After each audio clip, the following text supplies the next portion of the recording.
Hello guys, এখন যাব এই যে জঙ্গলের ভিতর দিয়া। তবে জঙ্গল হলেও রাস্তা পরিষ্কার। এই যে দেখুন, নিচ দিয়ে কিন্তু পুরো পরিষ্কার, দেখছেন? আর আমি একজন অ্যাডভেঞ্চার হিসেবে এই এত জঙ্গল কিছুই না, আমার কাছে কিছুই না।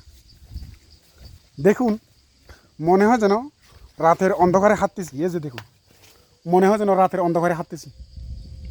আসলে এক সময় এই এই সমস্ত জায়গা দিয়ে, রাস্তা দিয়ে যাওয়া যেমন আনন্দের, তেমনি রিক্স, মানে ভয়ঙ্কর গতি।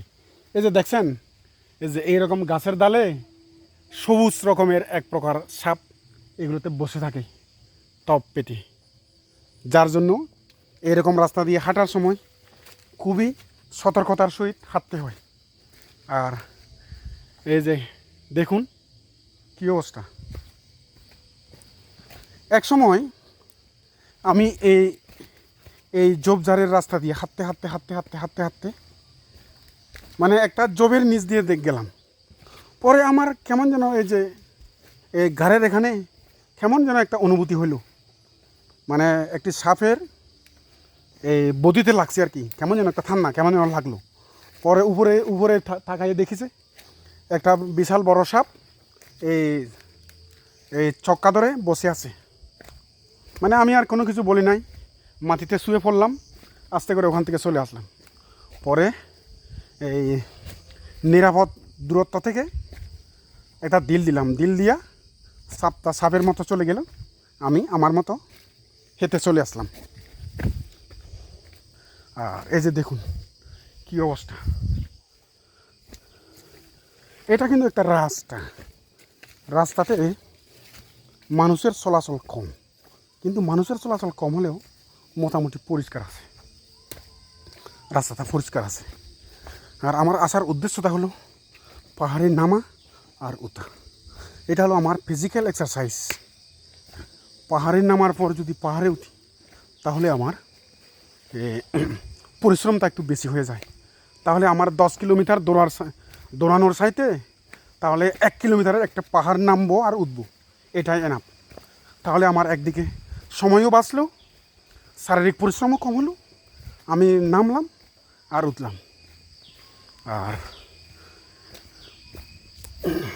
এ হলো আমার টার্গেট। এই যে দেখুন, তবে পাহাড়ি রাস্তায় হাঁটার সময় অবশ্যই একটা লাঠি রাখবেন, কেননা এই বর্ষার সিজনে পাহাড়ির রাস্তা একটু পিচ্ছিল থাকে। পাহাড়ি রাস্তা পিচ্ছিল থাকে, নরম থাকে, কখন পা পিছলে গিয়ে অনেক দূরে বা খাদের মধ্যে পড়তে হয়। তো যার কারণে লাঠি থাকলে ভালো হয়। আর অনেকেই দেখছেন যারা এই হিমালয় পর্বত এভারেস্টে যায়, তাদের কিন্তু বিভিন্ন রকমের ঘাট আছে, যেমন বল্লম থেকে শুরু করে আরও অনেক রকমের ঘাট। আর এখানে পাহাড়ে কিন্তু এত কিছু লাগে না। এখানে একটা লাঠি হলে এনাফ, কেননা লাঠি দিয়ে আপনার ব্যালেন্স ঠিক রাখতে পারবেন, আর আশেপাশে কোনো জীবজন্তু জানোয়ার দেখলে তা প্রতিহত করতে পারবেন।